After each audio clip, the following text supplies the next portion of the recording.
Ang nabalita. Grabe binira ni Senator Raffy Tulfo. Pilipinas na iganti na rin niya sa WPS. Matapos kasi iban ni BBM dito ang pogo. Pati production nila sinuspende na rin ng Senate. Ayon kay Senate President Chis Escudero, para na rin tayo nakaganti sa China. Para na rin daw natin iginanti sa WPS mga Filipino. Tama daw kasi pinatigil ni Tulfo dito China ang gagawa. Tamang hindi na sila gagawa ng PUV modernization jeep daw dito. Imbes daw kasi mga Filipino dapat ang gagawa. Bakit sa China gusto ipagawa daw ng DOTR yan dito? Sa dami-dami naman daw kasi ng pwedeng gumawa. Dun pa talaga sa mga taong kinakawawa daw mga Filipino. Kaya wala nang deba-debate sila na ang gagawa. Suspendido na China PUV modernization ng jeep daw dito. Anong tingin nyo sa amin? Di namin gusto yun? Tingin nyo ba gusto naming mamatay, maaksidente yung mga pasahero at hindi maging komportable? Tingin nyo ba ayaw naming aircon yung sinasakyan nila tulad namin at hindi walang aircon? Ang tanong, kaya ba nilang bayaran yung mahal na jeep na gusto nyo? Magkano pinakamura? Can you answer me, sir?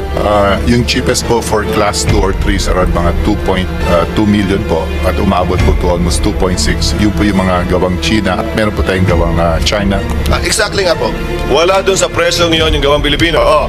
Hanggat hindi po sapat ang financing, kahit anong puwersa nyo na mag-kooperatiba yan, para lamang makabili ng mga sinusubo ninyong galing China at galing Russia, hindi po talaga uubre. Kaya palagi pinapaboran itong mga foreign manufacturers tulad ng China at Russia because malakas magbigay ng kickback mga to. And yet, hindi nyo sila kinonsulta, hindi nyo sila pinaboran. Sila dapat ang inuna ninyo kaysa yung yung foreign manufacturers. Bakit? Ako may sagot ako dyan. Dahil may kickback kayo pag foreign manufacturers, especially from China. Pag sa local, wala kayong kickback.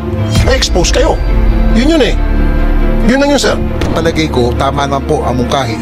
Mr. Chair, I will support your resolution together with the Senate President that we suspend temporarily. So sa ngayon po, yung mungkahi ni Senate President, nagmula po sa mungkahi ni ng ating Chairman, Senator Tulfo, ay aking pinapangalawahan na suspindihin muna ang Jeepney Modernization Program. So, wala na po na PUB Modernization Program. Suspended po muna yun. Mr. Chairman, matagal na akong tutol sa PUV modernization at hindi na natin kailangan magdebate. Hindi ito pinag-isipan, hindi ito pinaghandaan at hindi tinanong man lang o pinakinggan yung sektor mismo ng PUV bago ito pinatupad sa nakaraang administrasyon. Sa madalit salita, binraso lamang naman po ito Nung ako'y gobernador, pinatupad to. Noong mga panahong yon, 2019 to 2022. Tinutulan ko po ito. Hindi ko pinapasok ang DOTR sa modernization nila sa aming lalawigan ng Sorsogon. At nung pinapuntahan ako ng USEC ng DOTR nung panahong yon na gobernador ako, ang tinuro ko ay yung panahong yon Mayor Sara Duterte na anak ni Pangulong Duterte na nagsabi na hindi raw niya yung papayagan sa Davao. Sabi ko, kumbinsihin niyo muna yung anak bago kayo magpunta sa akin.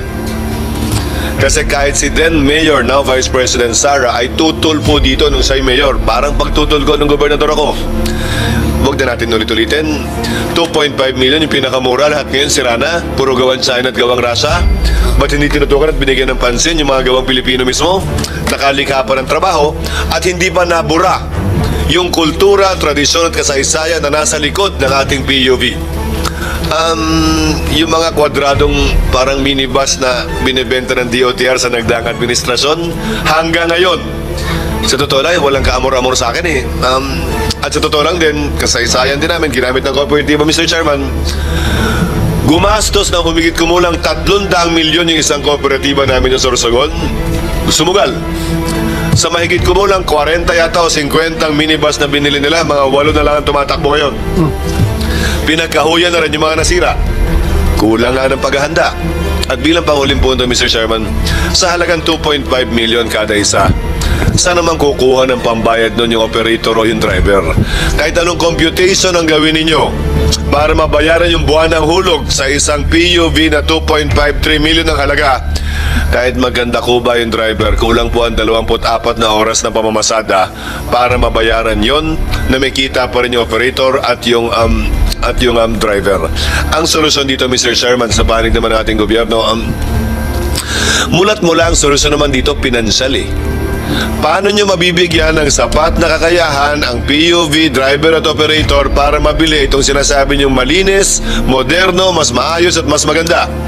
Hanggat hindi po sapat ang financing, kahit anong puwersa nyo na magkooperatiba yan, para lamang makabili ng mga sinusubo ninyong galing China at galing Russia, hindi po talaga uubre. At isa pa po, saan na napunta yung tradisyon, kasaysayan at kultura natin kaugnay sa jeep? Hanggang ngayon po yung mga ambassador natin, pati po ako bilang Senate President ngayon, yung ibang mga senador natin at kongresista, ang pinapamigay po ay yung simbolo pa rin ng jeepney hanggang ngayon dahil parte na ito ng kultura at kasaysayan ng ating bansa. Isang ganun, buburahin nyo? Sino kayo? At sino nagsabing may kapangyarihan kayo burahin nyo ng ganun-ganun na lamang? Kaya pinapanukala ko, Mr. Chairman, buwang paniniwala ko na mayoriya ng mga senador ay sumusuporta sa pagsuspindi ng modernization program na ito.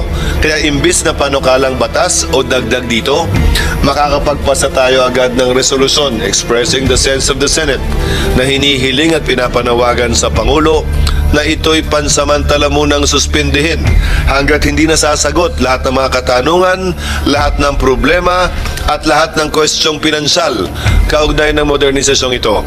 Buwang pag-asa ko, Mr. President. Dahil na rin sa mga naging posisyon ng Pangulo sa kanyang zona, partikular kaugnay ng Pogo, may isang bagay na pinakita si Pangulong Marcos kahapon. Siya'y nakikinig at siya'y sensitibo sa pulso at opinyon ng ating mga kababayan. At bilang inyong mga kinatawan sa Senado sa pangunguna ni Chairman Raffy Tulfo, paparinig natin at ihahatid natin sa kanya yung pulso, pananaw at posisyon ng mas nakararami nating kababayan na ipagpaliban muna ito. At sana dinggin niya tulad na naging posisyon din ng Senado sa Pogo yung ating posisyon kaugnay nito nang hindi na kailangan hintayin pa yung susunod na zona. Kasi kaisa nyo kami, Mr. Chairman, at suportado ko ang posisyong yan kung inyong iyahain ng resolusyon kahit po sa darating na linggo. Yan ay resolusyon lamang naman po. Kapag makakuha tayo ng mayoriyang pirma, tutulungan ko kayo makakuha ng mayoriyang pirma. Agad naming maipapasa ang panawagang ito ngayon o sa darating po na linggo. Maraming salamat. Thank you, Mr. Chairman. Salamat po sa inyo. Yes, definitely, absolutely. Ako po ay mag-fahay ng resolusyon para suspindihin po itong PUV modernization program and susupport naman po ako ng mga kasama ko Senado, majority, and even the Senate President. Then, so be it. Suspindido muna. Pero mukhang malungkot po kayo nung marinig mo suspindido. Mukhang malungkot ka saan? Kung malungkot ka, bakit po kayo nalungkot? Yung sinasabi niyo po majority dahil when you say sabi mo papanggan yung majority ng mga operators. Ito mga majority ng mga operators, ito po yung mga kakampi nyo, nakuha nyo yung loob for whatever reason. Pero marami pa rin po mga tutol. In fact, even mga taga-LGU, tulad ni Senator Chis pa rin, ang governor pa siya, tutol siya. Ayaw niya papasukin yung DOTR, ayaw niya papasukin itong modernization program. Anak na mismo ni President Duterte na si Sara, mayor ng Davao at that time, ayaw niya pumasok yung modernization program sa Davao. Anak na mismo ni Presidente ito. Diba? So dapat kumbinsin niyo muna yung mga taga-LGU at tulad na ni Governor Chis Cudero bago kayo sana magpatuloy sa modernization program niyo. So hindi talaga napagplanuhan, hindi na pag-usapan, hindi na pag-isipan. Talagang minadali po ito minadali ito. Pero talagang nobody can stop me now, especially na narinig ko kanina nagsalita yung Senate President namin na he will support kapag ako mag-file ng resolution para i-suspend muna itong modernization program na ito para sa kapakanan ng lahat. Mr. Chair? Mr. Chair? Go ahead, Asik. Mr. Chair, makikiusap resolution na gagawin. Hindi naman po kami tumututol doon, pero baka po pwedeng isama sa resolution kung paano din po ang mga hulugan o mga loan ng mga cooperatives na nag-respond doon sa modernization, kung ano magiging take ng mga paano din ba ma-hold or anong take ng mga bangko doon sa resolution na gagawin. Kasi may mga co-ops na po na marami na pong loan sa bangko. So baka mapasama po sa resolution kung paano din po ang pag-treat sa kanila. Yun lang po, Mr. Chair. Mr. Chairman, pag sinuspindi po ng Pangulo yan, yung mga ongoing, yung mga napwersa o voluntaryo ng sumunod dito, malaya naman po silang ituloy yung ginagawa nila, pero dahil din dito, malaya din po silang ipagpaliban ito. Ulitin ko, Yung isang kooperatiba po namin, 10 milyon ang inutang, lugi na po ngayon. Kailangan nga po kasing i-review hanggat hindi klaro at maliwanag. At yung pinapanggit naman po ni Yusek, kayo yata Yusek Ortega, na ang concern ninyo sa pasahero na maayos yun, anong tingin nyo sa amin? Di namin gusto yun? Tingin nyo ba gusto namin mamatay, maaksidente yung mga pasahero at hindi maging komportable? Tingin nyo ba ayaw naming aircon yung sinasakyan nila tulad namin at hindi walang aircon? Ang tanong, hindi naman porkit gusto ninyo, agad-agad magagawa ng mga super at operator natin. Gusto naman talaga natin yun. Ang tanong, kaya ba nilang bayaran yung mahal na jeep na gusto nyo?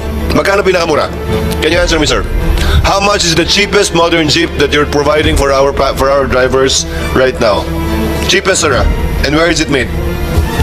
Yung cheapest po for class 2 or 3 is around mga 2.2 million po at umabot po to almost 2.6. Yun po yung mga gawang China at meron po tayong gawang China. Exactly nga po. Wala dun sa presyong yon yung gawang Pilipino. Magkano po yung buwan ng hulog sa isang jeep na 2.5 million, 2.6 million, sabi nyo? Magkano po ang down payment? Magkano po ang buwan ng hulog? Okay po, dapat alam niyo po yan. Dapat masagot yun ng diretso yan, ha? As per info po, yung mga depende po sa 7 years or 6 years na ina-attain nila, mga 25 to 30,000 po. Magkano po ang down payment? Ang down payment po, 5% po. Sir, ang buwan ng hulog, magdedepende yan kung magkano ang down payment. Pag nag-down payment kayo ng 50%, edi mababa ang kada buwan na hulog nyo. Kung 5% ang down payment nyo, edi napakalaki ng buwan ng hulog nyo. Hindi ako maniniwalang sa 2.5, 30 mil ang hulog kada buwan kung 5% lang ang down payment, ha? Mr. Chair, Senator with your indulgence, maganda po naman yung mungkahi po ng Senate President Escudero. Pero now it seems that now that we are after this hearing, marami po talagang problema kinakailangan ayusin. But hindi naman po tayo tutol sa modernization per se. Kasi kung ito'y magiging maayos, magiging epektibo, lalo na ngayon that we are pushing for mass transit, dapat nga po, sabi ko kanina, consolidated, coordinated po ang mga rota ng buses, ng jeepney. Ang akin lang po siguro naisip, Mr. Chair, that while we are still fixing the consolidation, the rationalization of the routes, na mukhang ito talagang masilimuot pang problema, sana po may ayos muna ito. Tapos yung supply problem, and yung pong huling binanggit ng Senate President natin kanina, is a financing scheme will be the key. Kasi po, Mr. Chair, yung 2.5 to 2.8 million, ang napakalaki po nun. At kung hindi natin may aayos ang financing scheme po nito na maging affordable at kaya po ng mga operators sa jeepney drivers, ay hindi po ito magte-take off. And I think those three, again, consolidation, rationalization of the routes, kailangan may ayos po ng LTFRB, DOTR, yung supply, at yung pong huli, yung financing scheme, po ay magiging role po ng ating mga government financial institutions. While we are in the process of fixing all of these problems, ay palagay ko, tama naman po ang mungkahi. Mr. Chair, I will support your resolution together with the Senate President that we suspend temporarily while we are fixing, the government is still fixing all of these three problems that I have identified. Thank you, Mr. Chair. Thank you, Senator Senator Tolentino. Chair, I associate myself fully with the motion given by the Senate President and the supplemental motion given by Senator Ejercito. Naniniwala po ako na marami pa palang butas na dapat ayusin. Halos kilala ko po lahat ang personalities na naririto sa habang panahon ko po. Wala po ako ngayon that it would now appear that this is a bureaucracy-initiated crisis seeking a bureaucratic solution. So sa ngayon po, yung mungkahi ni Senate President, nagmula po sa mungkahi ng ating chairman, Senator Tulfo, ay aking pinapangalawahan yung motion ni Senator Ejercito na suspindihin muna ang jeepney modernization program. In the meantime, while all other heads are looking for the appropriate formula to seek ways to end this bureaucratic-made crisis. Maraming salamat po, Mr. Chairman. So wala na po na PUB modernization program. Suspended po muna yun. Wala na po. No sir, no sir. Yung mga foreign manufacturers pinapaboran nyo na mabigyan ng tig 9 billion pesos para mag-produce ng mga sasakyan dito sa Pilipinas. When in fact, meron na tayong mga local manufacturers na who's been doing this kind of thing. They've been in the business for 77 years, sabi po ni Mr. Francisco nung last hearing. And yet, hindi nyo sila kinonsulta, hindi nyo sila pinaboran. Sila dapat ang inuna ninyo kaysa yung yung foreign manufacturers. Bakit? Ako may sagot ako dyan. Dahil may kickback kayo pag foreign manufacturers, special from China. Pag sa local, wala kayong kickback. Na-expose kayo. Yun yun eh. Kaya palaging pinapaboran itong mga foreign manufacturers tulad ng China at Russia because malakas magbigay ng kickback mga to. Yun lang yun, sir. Mr. Francisco, gusto kayo sabihin, sir? Yes, Mr. Chairman, salamat po. Yan po yung tinatawag na CARS program na noon pa po, nakikipagpulong kami, pabalik-balik ako sa opisina ni ASEC Mulong Manlapig na head ng CARS program. Tinatanong ko, di ba, bakit yung mga foreign manufacturers, binigyan mo ng 9 billion, dalawang foreign manufacturers? So 18 billion po. 18 billion, kasi 27 billion yung budget eh. Meron pang isang slot. Bakit ayaw nila ibigay sa amin? Paulit-ulit na kami doon. Tinatanong ko, wala akong makuha ang sagot. Wala akong makuha ang sagot. Bakit? Bakit ayaw nyo bigay sa local manufacturers? Hindi ko naman inaangkin yun. Ako nga, totoo lang, hindi naman ako humihingi ng ayuda galing sa gobyerno. Dahil 77 years na kami gumagawa ng jeep, ako 32 years na personally. Hindi naman kami humingi ng miski isang piso galing sa gobyerno. Pero bakit yung foreign manufacturers, binigyan nyo? Kami hindi. Si Mr. Saraw nandito, binigyan ka ba ng 9 billion? 9 pesos? Wala rin. Walang binigay sa amin ni piso. Hinihingi namin yon. Ngayon, after first na nandito tayo na nag-hearing, nagkaroon ng consultation. Kumontak sa akin si Yusek Aldaba ng DTI. So, para magkaroon ng usapan. Diba? So, ang hinihingi namin ngayon is, like, for example, localization ng parts and components. Para lahat ng components dito natin gagawin sa ating economic zone na ginagawa sa Camarines Norte. So, yun yung hinihingi natin, localization ng parts. Pwede ba kaming mabigyan ng BOI nang hindi kami humingi ng higit pa doon? Pero yung katulad lang na binigay nyo sa foreign manufacturers, pwede bang maibigay nyo sa local manufacturers? Yun ang tanong natin. Qualifications. Ano nga po yung kanina ka pa paulit-ulit, makulit ka na, certain qualifications, define qualifications para sa'yo. So ibig mong sabihin, hindi qualified itong mga local manufacturers natin na for the past 77 years, silang gumagawa ng mga jeepney. Firstly, Mr. Chair, they were... Tapos sasabihin nyo ngayon, qualified yung mga foreign manufacturers, they don't even know how the jeepney looks like. Kung di pa siguro nila kita sa drawing lang sa picture. And yet, they're qualified. At itong mga local manufacturers natin, they are not. Kaya nga hindi sila pinaboran, hindi sila pinakinggan. Come on, Mr. Buluran. Mr. Chair, let me first provide the background on what happened in the case of Francisco under the CARS program. This information was actually, we actually got this from the Project Management Office which previously administered the CARS program. Sir, pakidiretso na sir, pakiksagutom na ako.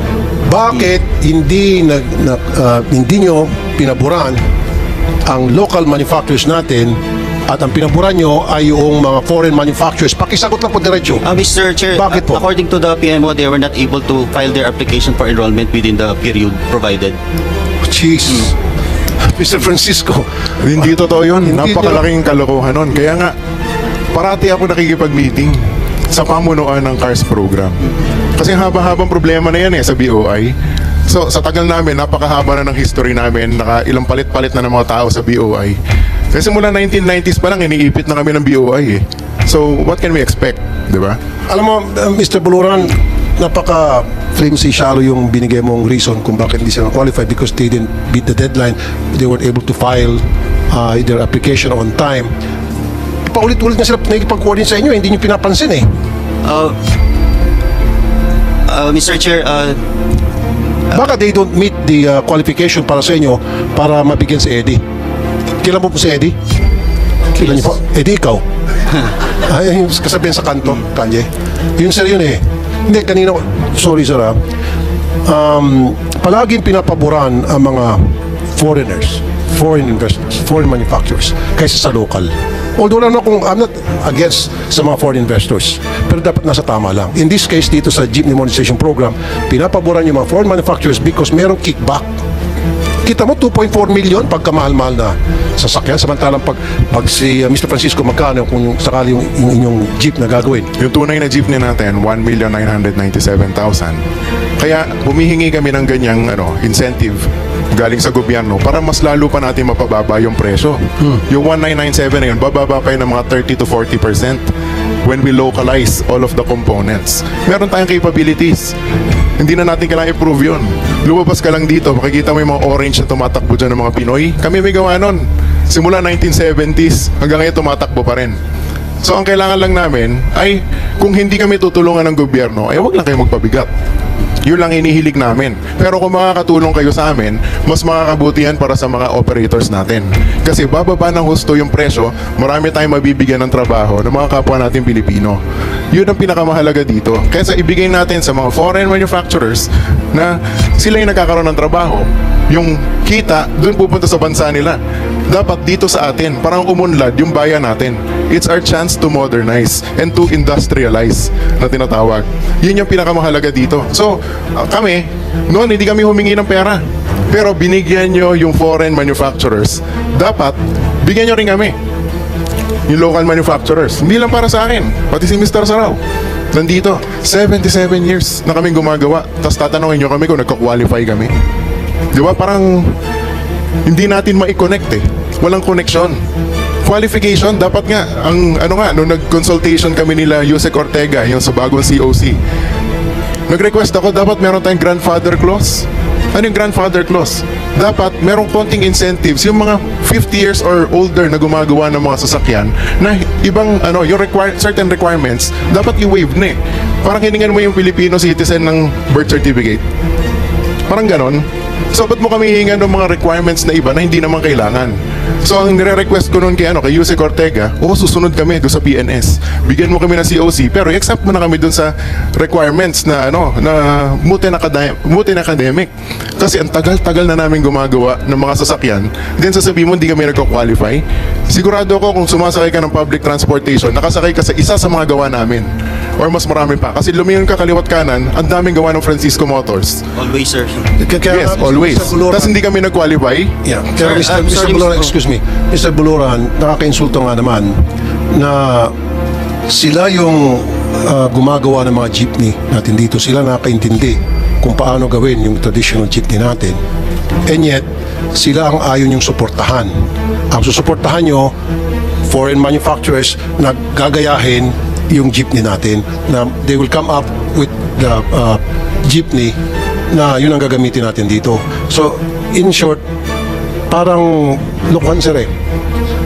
Lokohan. Papaboran yung local versus papaboran yung foreign versus sa local, samantala itong local pagkatagal-tagal na ginagawa yung paggawa ng jeep. Ngayon, ikaw bilang Pilipino, ano ang masasabi mo at reaksyon sa balitang ito? Mag-iwan ka ng komento sa ibaba at atin pong babasahin isa-isa.